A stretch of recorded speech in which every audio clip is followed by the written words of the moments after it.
All right, welcome everyone to Conjuration. This is the Father Knows Worst panel. Um, we have done this. This is the first time we've presented this panel at Conjuration, but we have done it before at ATL Comic Con, ATL Comics Convention, as well as Nerdy Rock. And basically, this panel is about heroes and villains who may have been influenced by their fathers, whether it be good or bad.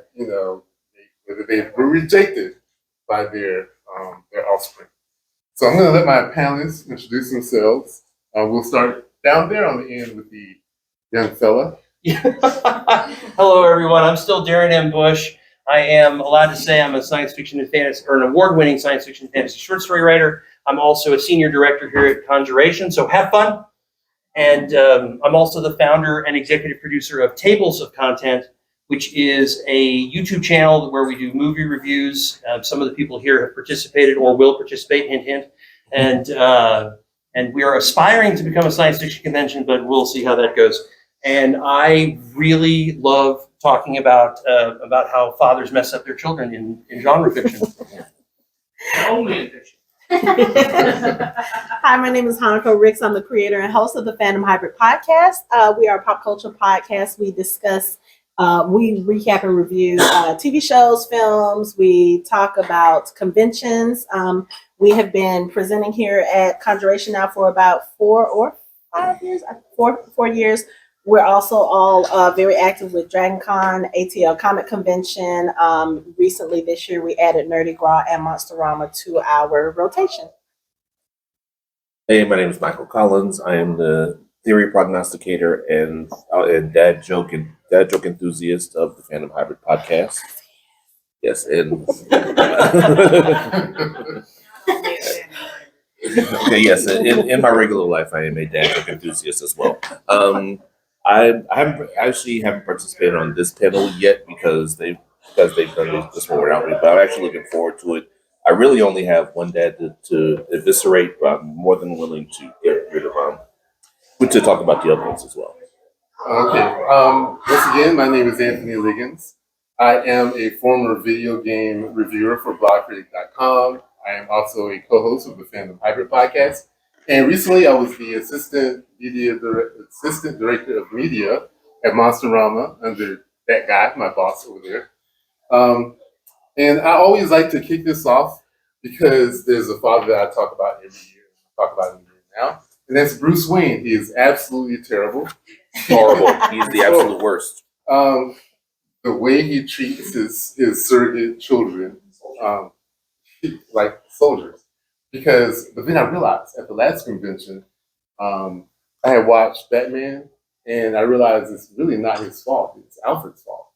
Alfred is because he has this 8-year-old that he literally could have paid to get therapy, to get help, to get treatment. He decided to take it upon himself to show this little boy that you can deal with your grief and pain through violence against other people. And he sends him off, and he becomes very good at exacting violence among other people, and then he teaches his surrogate children to do the same exact thing. He even takes Barbara, who is a really, really nice person, and she does the same thing, and she doesn't really have any pain. I mean, before she's paralyzed, but other than that, she was just a regular girl wanting to do some crime fighting, and she goes around beating up these guys who really need help. And the fact that she got paralyzed because of Bruce Wayne is basically his fault. It's all his fault. Yeah, everything's his fault. Alfred's fault. Okay, Alfred's fault. I still give a lot of credit, a lot of the blame to Bruce Wayne, just because he used orphanages as his personal shopping store, personal one-stop shop for new wards. And it's like, when one gets hurt, I'll just get another one. As the son, you just go with the rest of them.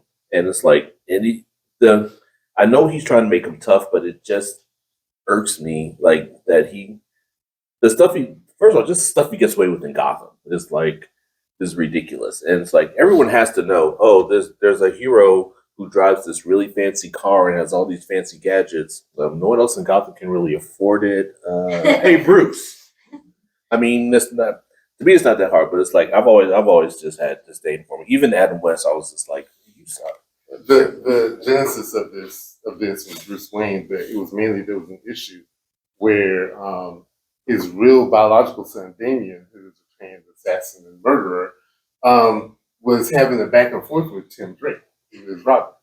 And at some point, Tim kind of snaps and he beats this 13-year-old within an inch of his life. He beats him down. It's all Bruce Wayne's fault. And they're looking at him like, why did you do this? But that's what they're trained for. And Damien is a murderer. He hasn't killed anyone, but he's going to. Tim snaps. And yes, ma'am. Yes, but I think David might have killed someone. Yeah. But he definitely. Yeah, I about was that. thinking, That's the initiation thing. Yeah.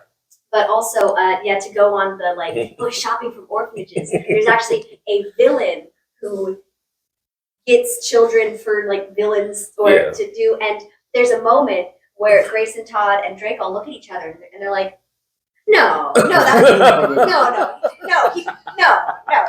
Yeah. And the very fact that they had to think about that, it's like, no, we don't think that's what he did. No, that's not the same. No. Okay, so I'm going to kick this to the panelists. Do you guys have a particular father that you would like to, in the words of Michael, eviscerate on this panel? Just every male Skywalker. Like when you were talking about Batman, the word generational abuse came into my head, and then I went right to Star Wars and the Skywalker generational abuse saga, which we get to enjoy the fruits of their craziness. But yeah, someone in the audience is going, wait, Anakin doesn't have a father, and I don't buy that. I'm not down for that at all. But I think we can get away with saying that Anakin's lack of a father, whether there was no father or there was a father but he was absent, either way, his lack of a father definitely contributed to the way that he interacted with everything and everyone. Isn't Obi-Wan his father? Obi-Wan is one of the father figures. Yeah, I was going to say, it doesn't have to be father in the biological sense. I mean, he is a father figure. Yeah. For about 5 days tops. Well, we had the discussion that the Jedi was like the father in Anakin's life, and Obi-Wan considered himself his brother. So he looked at him more of a Which is, Freud steps in here because Obi-Wan's problem really stems to the fact that the two of them were trying to have two very different relationships while they were fighting a war. And so it's so Obi-Wan really thought he was doing what was best for Anakin, and Anakin wanted something completely different and was really upset that Obi-Wan wasn't getting the hint. So it's so they were kind of doomed from the beginning because of that miscommunication. Oh, we have questions. Vic, your hand was first. I kind of think that the inability to cope with trauma kind of starts at Qui-Gon and goes all the way down from there. Just because I feel I think it goes further. I think it starts as just the whole of the Jedi have an inability to understand and cope with trauma because they're not allowed to. They are supposed to be solemn. They are supposed to fight for peace. They're not supposed to feel feelings. So this whole thing, it just starts all the way at the top and goes all the way down to Anakin, who just finally snaps. If it went to Luke, it wouldn't have surprised me. If Anakin managed to stay in control, it would have snapped eventually. But I don't think it was just the Skywalkers. I think it was the Jedi as a whole. We talk about how you shop at an orphanage. The Jedi made them orphans. Yes. Right? Which is kind of screwed up. But if you think about it, one of the things that upsets us, especially those of us that are parents, you're like, okay, we're going to take this Jedi 8-year-old and take him physically away from his parents, and that's the end of that. But then you get upset about, wait, they make them all orphans, and then you see why we're watching the movies in the first place, and you go, maybe they're right about that? Because if you talk about the relationship between Anakin and his biological children, if you see all the exceptions where there were Jedi children, you're like, okay, maybe they're right about that because that's a mess. For some reason, it's a mess. Right in the back. All right, not to turn this into a Star Wars podcast, but Jedi don't so much.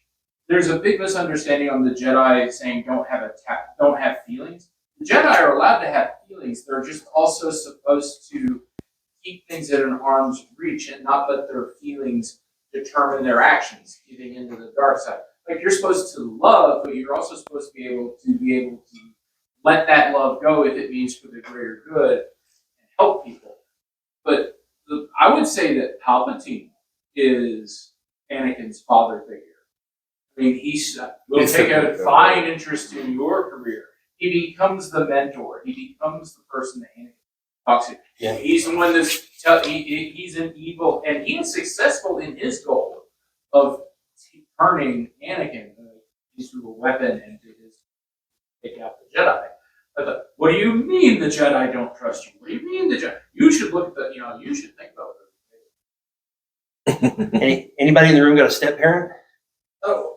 Right? Like your point is exactly right. Is when you start talking about Star Wars, we're not talking about biology.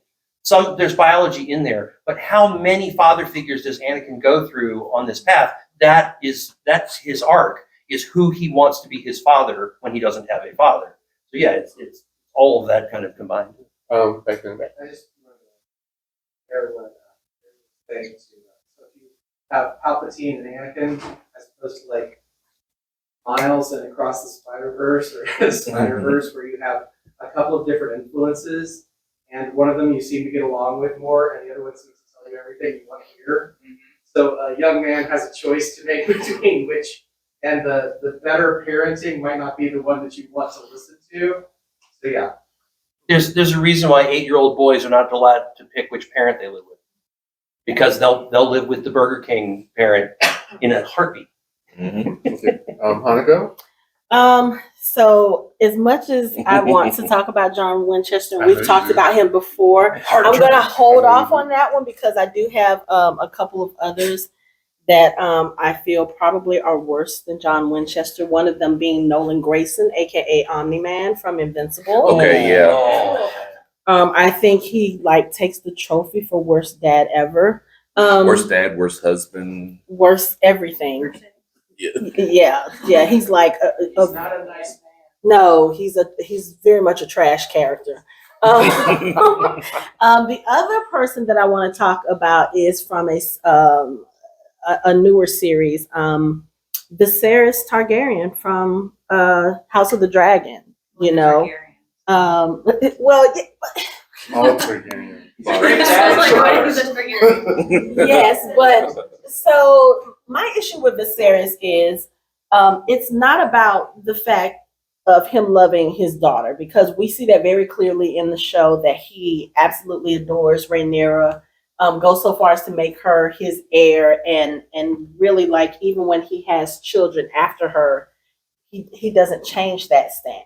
Where he becomes a trash parent is one, he has 3 children after her with a second wife and doesn't really pay attention to those children, and that kind of has consequences in further down the line as far as his absent parenteeism. But also, you take this child who is a little bit older in the show, but in the books I think she was 8.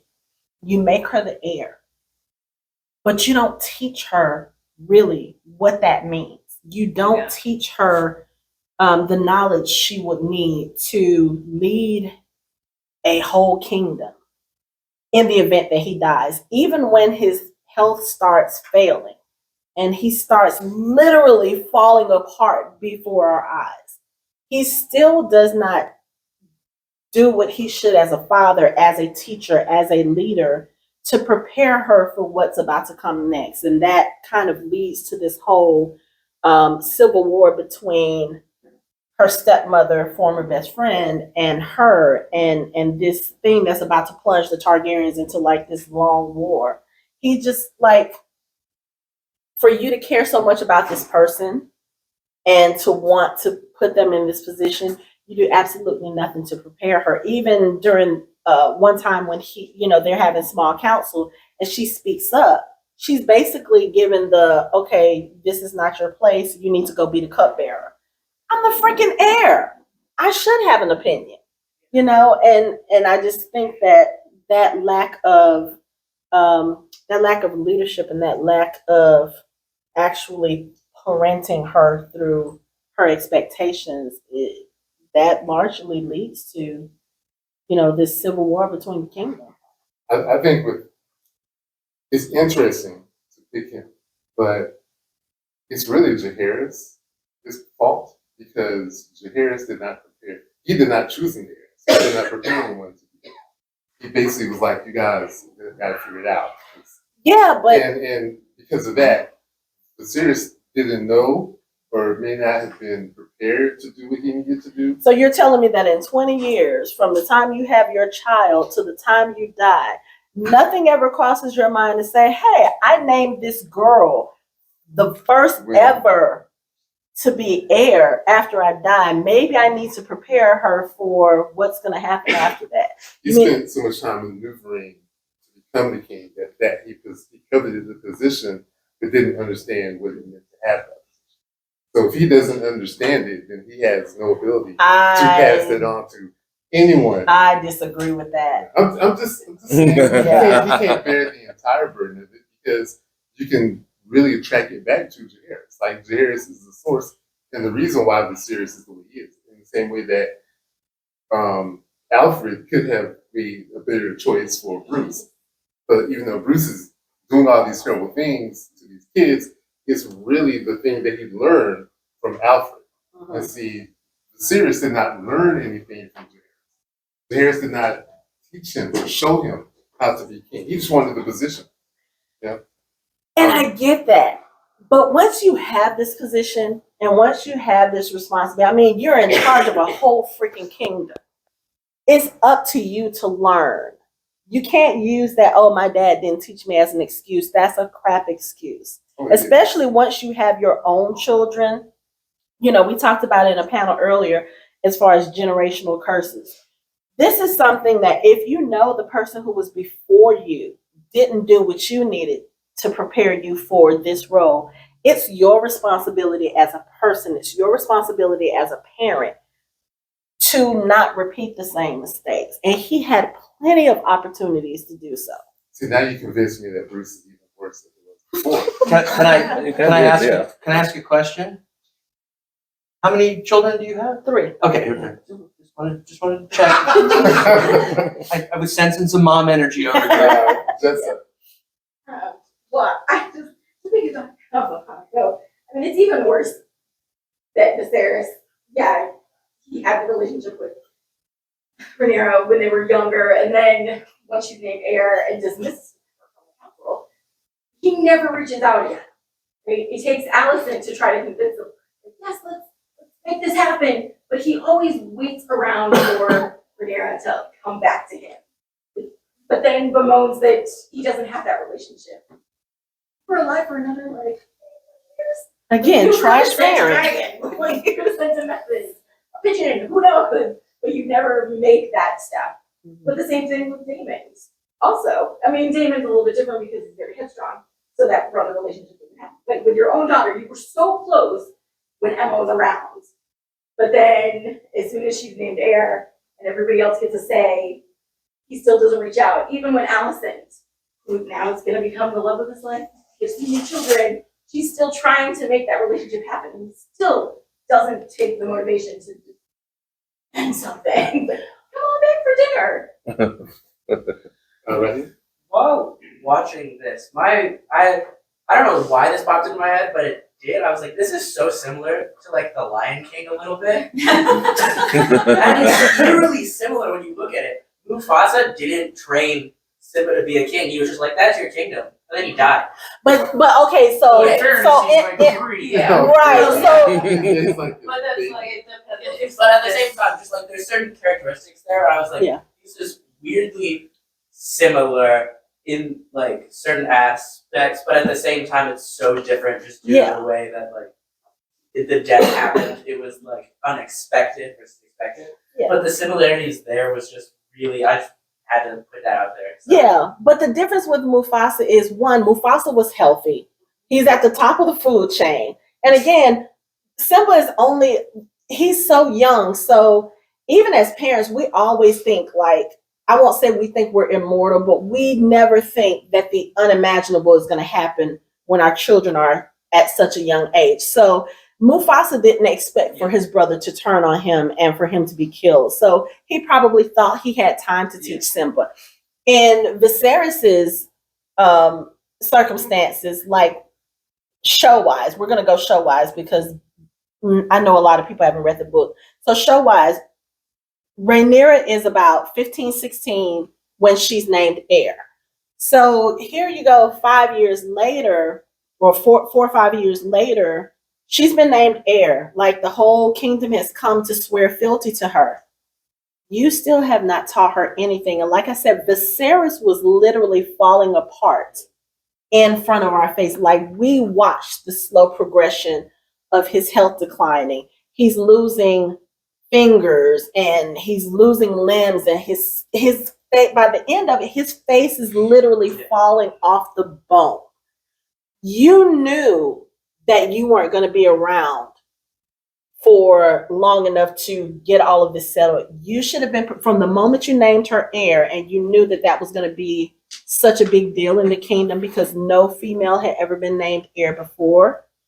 You should have at that point started preparing her for what's to come. Even if you thought that everybody was going to back her just because she was the kingdom's delight. I think that was the nickname for her in the books. Even if you thought that nobody was going to oppose it, she is a woman in a male-dominated world. And I get he's a man. He probably didn't have the skill set to deal with that, but she had other people who could have, who he could have been like, hey, can you mentor her? Can you teach her? Rhaenys would have been great because Rhaenys would have been like, let me tell you about the bullshit you're about to deal with. He could have made those steps as a parent. If he wasn't able to actually do it, he could have reached out to other people to say, hey, I need your help with this. And He didn't know he needed to do that. And Simba definitely improved with Kion and Nala, so. And we'll get, hold on, Mike. You brought up Mufasa. See, now you got me thinking about Mufasa. And Mufasa's mistake was not really, his thing was the arrogance. Because he probably never considered that Scar would ever do anything to him or Simba. And so, if anything, he should have known and been able to tell Simba as soon as Simba could understand, don't trust Scar. Don't trust your uncle. Don't trust your uncle. All right, Mike, your turn. I'm ready. Okay. No, well, basically, as those at Bruce Wayne, but I was thinking about Jasmine's father in Aladdin. Not only was he a bad father, but he was a terrible leader. Wow. But I mean, let's think about this. You have Jafar, who's probably the most.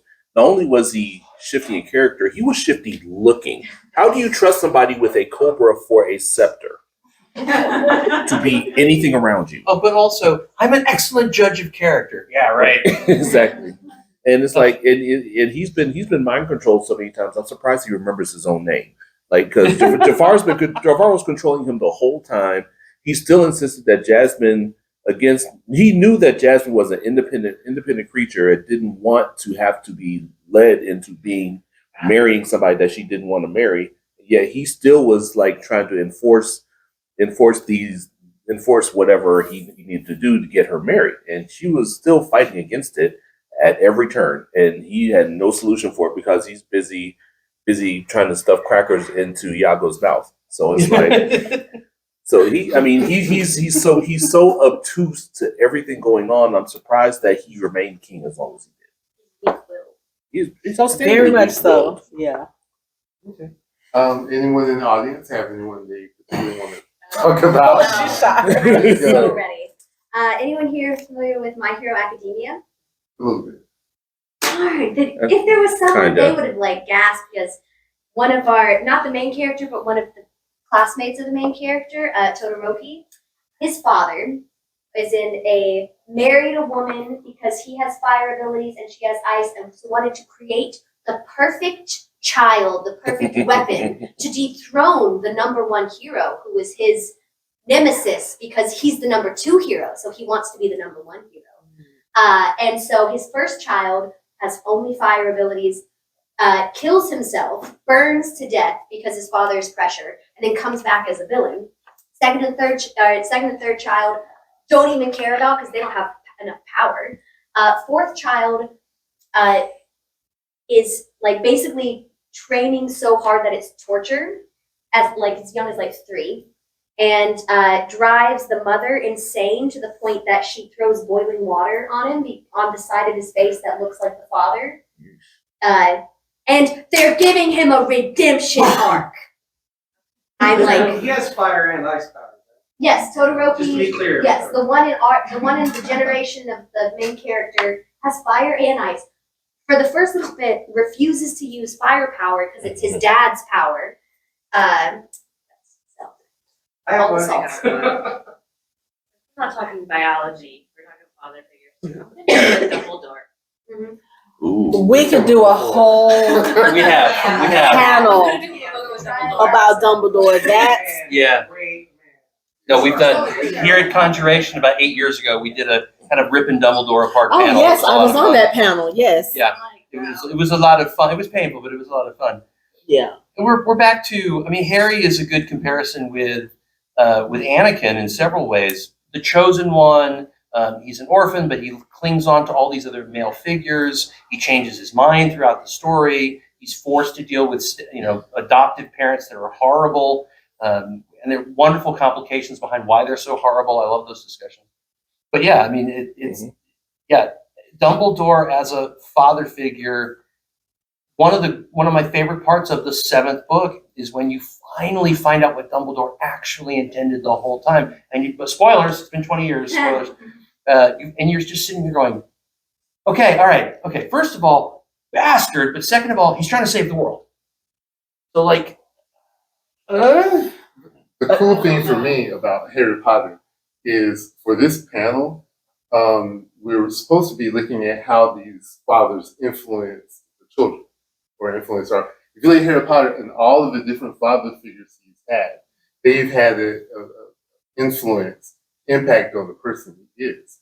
And then along comes Dumbledore to undermine all those things. You know, when he find the person that he may have trusted the most held all these things for him and set him up to be what did Severus say? The servant A of pig a to stuck slaughter. pig. Yeah. Well, that's what. Yeah, McGonagall said. Yeah. Yeah, Yeah. like a pig to slaughter. Yeah. I think you could also go. yeah, Lucius.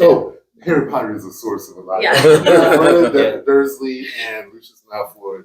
Look at- Yeah, I think Vernon is by far just the worst. Not even just because of the way he treats Harry, but because of the leniency that he has with his own son. Like very undisciplined, very like they nurture him, but it's like so detrimental that it like They alters. gave it to him as every exam. Yeah. permissive parent.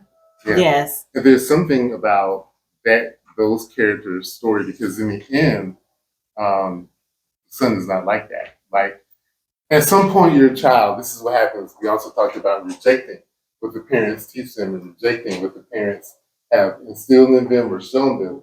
Is at the end, he sort of doesn't do what you expect. You know, Right. He's sort of nice to Harry. Yeah, I don't think you're a waste of space, which I Right. hate they didn't put in the movies. Like they filmed it and they cut it, but just to see that little bit, you Yeah. could have said, "Oh, okay, you know what? He It's might in- actually be decent." And It's in the something- deleted scenes. Yeah, something we've talked about before is that when the children get old enough to understand what's happening in the world and understand their parents, and they can look at their parents and be like, "Yeah, but no, I'm not." Right here. That's what brought me here. Okay, we'll come back to John. I have a lot to say about Yeah, that's why I was like, we can get into John later because that's a topic That'll end that could go on. Yeah. Just want to say, I saw your Chucky pin. Chucky's probably a better dad than all the other ones you mentioned. We can talk about Han Solo a little bit. His relationship with like the Kylo Ren type stuff, and just how like interesting that is, like from Kylo Ren's mental standpoint. Would he be so different if Han Solo had been more active in his life? What would have changed? Yeah, He has Kylo's. his own father issues. Well, yes, but But Kylo's part of that larger conversation about generational abuse in the Star Wars Skywalker saga, because Kylo is also another one who picked. He rejected his biological father and picked a father figure who then my interpretation, he misinterpreted Luke's reaction to him as rejection when it really was more complicated than that. So Kylo is also part of that process and that larger discussion. And Kylo actually uses that to mess with Rey's mind. He knows it's going on. He knows Rey is going through the same thing. I'm hoping you guys will talk about Rey on the Mothers Aren't Any Better panel, because like that whole thing with what happened with Rey's parents, which is still not totally settled, but I'm pretty sure I agree with Kylo about what happened. That's just a mess. And he knows he's a train wreck, and he manipulates her into kind of coming along and going, will you please come be a train wreck with me, and we'll be train wrecks together? That's a great basis for a relationship, Kylo. It is settled. Palpatine had a child. He wanted to replace himself with the child. The child wasn't as powerful as he was. The child escapes, marries, he has a child, doesn't want Palpatine to know, even though Palpatine knows, then hides. So it is kind of settled. Which book is that from? The novel. Well, Rise of Skywalker. Oh, it's the novelization of Rise of Skywalker? No, it's actually in the movie. They don't go into that great of a detail, but Yeah, because I'm blanking on this. Yeah. Well, I'm kind of blanking on the whole movie. But that's It- Quick question about that. I didn't see Rise of Skywalker because I was so disillusioned at this point, I just kind of said, screw it. But did they ever discuss which parent is actually Palpatine's kid? Is it the father or the mother? the father. Oh, okay. He's not as much a son, a literal son, as he is a clone. Oh, yeah. The plan for Another clone. Yeah, well, from what the Sith plan is that what Palpatine figured out from Pelagius is how to transfer his consciousness through the Force into another body, and the best body for that's going to be a clone. So that's why he was making all those vats of Snokes. Is they were failed clone attempts. Is that what they were? Yes. Because I Snoke was remember, a who was it? Was failed. it you who mentioned at one point the clone thing in the dark? No, Matthew, the clone thing in the dark comics. No, it's not me. What I do want to say real quick before we start talking about John Winchester is, if you haven't read the novel Darth Plagueis, like if you care about Star Wars, that novel is amazing. It's really great. James Luceno writes some of the best Star Wars. Yeah, books, the Darth Plagueis novel where we get introduced to Palpatine as like a teenager or a young man. Yeah, it's a really good book. It really And helps. Sheev. Yeah. And back to your point about Han Solo, if I'm not mistaken, it's been a while since I read it. He was against Leia sending Kylo to Luke. So that was sort of part of the fracture in their relationship. Of another one. Dad and Umbrella Oh, no, we don't have time. We have no time. No time for that at all. That's a Well, great, hold that. that's a great example. I thought John Winchester was a great father. I mean, We're kicking back to John Winchester. okay. This is why we didn't I come want back. this one too. Yeah. Well, how spoilers is this? I'm on season 1. Oh, it's What, gonna be so Supernatural? spoiled. Yeah. Yeah. Sorry. There's 15 We'll be seasons. fine. So, Okay. yeah. Yeah, there's literally 15. Yeah. And he's only in like what, 6, 7? We talking about original? Reginald Hargreaves. Yeah. Oh yeah, He's, yeah, he's on here. yeah. We never get to him. As far as John Winchester goes, so I was like everyone else, like towards the beginning of the series up to the midpoint where I was just like, oh, John was just a trash father, this, that, and the other. As we got towards the later seasons, I started to look at his character a little bit differently. And it's one of those things where so John Winchester was put in a very unique and difficult position when he has to take care of his children after his wife is killed by a demon. This is a man who has no idea about this world, and all of a sudden you find out that monsters and demons and this sort of thing, they're real. And I just kind of think, like, if you are a regular parent just living your regular, happy, white picket fence life, and you have something this traumatic come through, and then you find out just through your research and trying to find this thing that killed your wife, you find out about all of these monsters, you find out about all these things. And not only that, you also find out that your wife had made a deal with a demon that he could come and claim your second born child when he's 6 months old. one, that's a lot for a person to deal with just on a regular basis. And then two, when you're trying to keep your children safe. He had extreme methods for sure.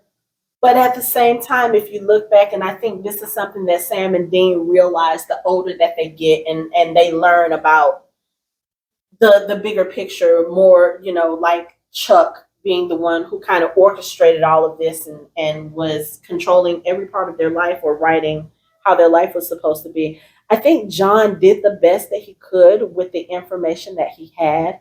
I mean, I can't say I would do anything differently if I'm constantly going on monster hunts, but I want to keep my children safe because I know these demons and whatever else goes bump in the night is like actively gunning for my children.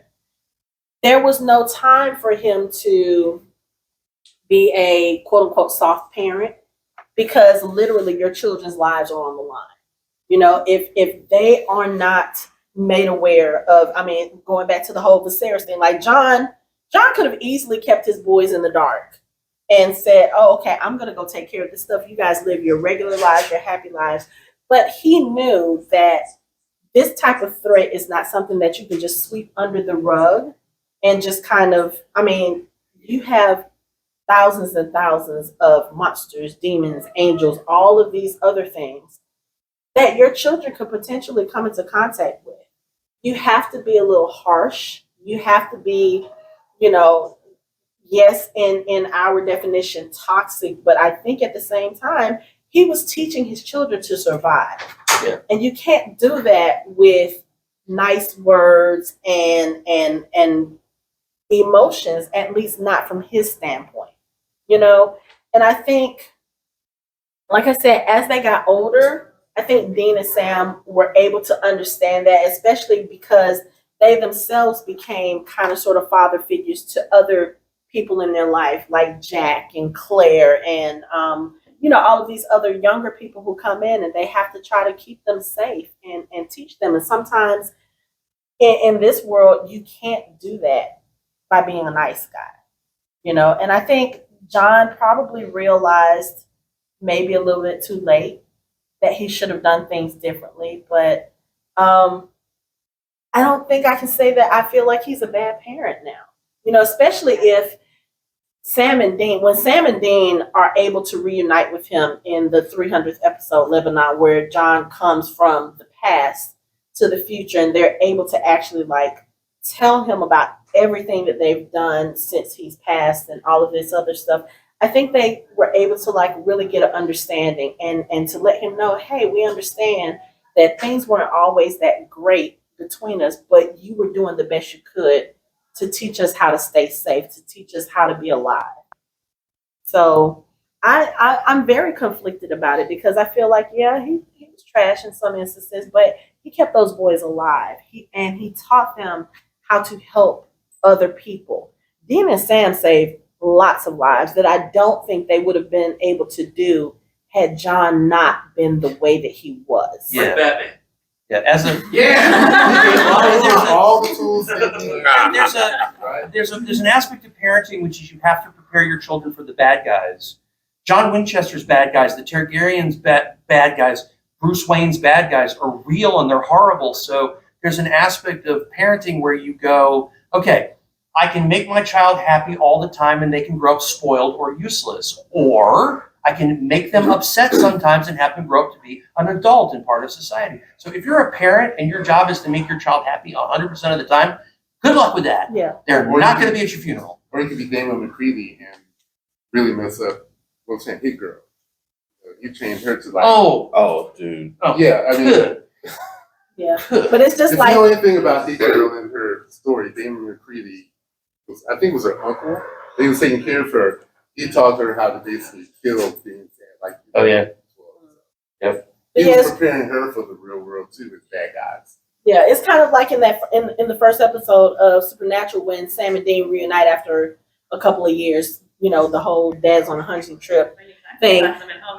Right, and Sam has this thing where he says to Dean, he was like, he's talking about how bad of a parent John Winchester was. He was like, when I was 6, he told me that there was a monster under my bed, and Dean was like, what was he supposed to do? I don't know. Tell me that it wasn't real. Dean was like, but they're real. Like, Yeah. so it's kind of like, I think where I have That's kind of messed up. It's like if John Winchester tells you there's a monster under your bed, there's probably a real monster under your bed. Yeah. Where I have Yeah. issues that he left his kids alone for days.